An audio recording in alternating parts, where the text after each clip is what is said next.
Assalamualaikum warahmatullahi wabarakatuh. Kami dari kelompok 4 ingin menjelaskan tentang konflik Korea Utara, Korea Selatan, serta Tiongkok Jepang. Untuk videonya, mari kita simak. Baik, kita sudah bersama dengan salah satu narasumber saya. Silahkan jelaskan materi Anda. Oke, jadi sekarang aku akan menjelaskan nih bagaimana sih konflik perang antara Jepang dan Tiongkok. Nah, perang Tiongkok dan Jepang ini merupakan perang kedua yang berada pada tahun 7 Juli 1937 sampai 9 September 1945. Nah, perang ini nih merupakan perang terbesar antara dua negara sebelum dan selama Perang Dunia Kedua. Nah, perang ini merupakan perang terbesar pada abad ke-20 di Asia. Walaupun nih kedua negara telah sebentar-sebentar berperang sejak tahun 1931, perang berskala besar baru dimulai sejak tahun 1937 dan berakhir dengan menyerahnya Jepang pada tahun 1945. Kemudian, pada saat yang bersamaan, kebangkitan nasionalisme Tiongkok dan kebulatan tekad membuat perlawanan tidak bisa dihindari sebelum tahun 1937. Kedua pihak sudah bertempur dengan insiden kecil-kecilan dengan lokal untuk menghindari perang secara terbuka. Perang ini merupakan akibat dari invasi Manchuria oleh Jepang pada tahun 1931, dikenal dengan penyerahan ini dengan insiden nuklir. Nah, bagian akhir dari penyerangan ini adalah insiden jembatan Marco Polo pada tahun 1937 yang menandai awal perang besar-besaran antara kedua negara. Sejak tahun 1937 sampai 1941, Tiongkok berperang sendiri melawan Jepang.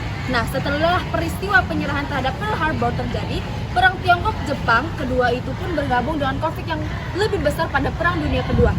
Perang ini diakhiri oleh Tiongkok yang menang dan Jepang mendapat kemenangan sementara dan menduduki sebagai wilayah Cina dari tahun 1931 dan sampai 1945 sebelum akhirnya menyerahkan syarat dengan sekutu.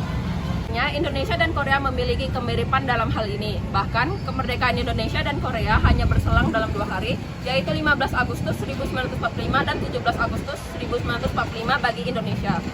Singkatnya, pada masa Perang Dingin Kedua, Jepang harus mencicipi dahsyatnya dan pahitnya bom atom dari Amerika, Little Boy and Fat Man, yang dijatuhkan di atas kota Hiroshima dan Nagasaki pada 6 dan 9 Agustus 1945. Setelah merasakan damage yang begitu besar dan banyaknya korban berjatuhan di kejadian tersebut, akhirnya Jepang harus mengakui kekalahan dan menyerah tanpa syarat. Oleh karena itu, pada 15 Agustus 1945, Kaisar Hirohito mengumumkan bahwa Jepang menyerah pada sekutu. Lalu karena Jepang akhirnya menyerah, maka kekuasaan mereka dan negara-negara yang berjajah itu pun runtuh, termasuk Korea dan Indonesia. Nah, kita tadi sudah mendengar nih beberapa materi yang telah dijelaskan oleh salah satu narasumber saya. Tentang materi selanjutnya akan dijelaskan oleh... Baik, terima kasih. Di sini saya akan menjelaskan materi yang mengenai hal apa ataupun yang melatar belakangi perpecahan antara Korea Selatan dan juga Korea Utara. Jadi, kedua kubu ini telah 70 tahun berpisah lamanya. Hal apa yang menjadi penyebab? Salah satunya adalah perbedaan ataupun perang dingin yang terjadi antara kubu Uni Soviet dan Amerika Serikat yang mengakibatkan Korea Selatan dan Korea Utara terpecah. 3. Jadi, perperangan ke antara kedua kubu ini disebabkan karena Korea Utara yang membuat sebuah senjata berupa nuklir sehingga membuat getaran ataupun rasa takut yang dimiliki oleh Korea Selatan, sehingga inilah yang menjadi pemicu kedua negara ini menjadi dua kubu yang berbeda. Di sini saya akan menjelaskan dampak dari Perang Korea. Perang Korea secara resmi menyebabkan terbelahnya Korea menjadi dua, yaitu Korea Selatan dan Korea Utara, yang dipisahkan oleh garis paralel ke-38. Selain itu, Perang Korea menimbulkan dampak yang cukup besar bagi dunia internasional. Salah satunya adalah memunculkan dengan dua negara adidaya, yaitu Amerika Serikat dengan Uni Soviet.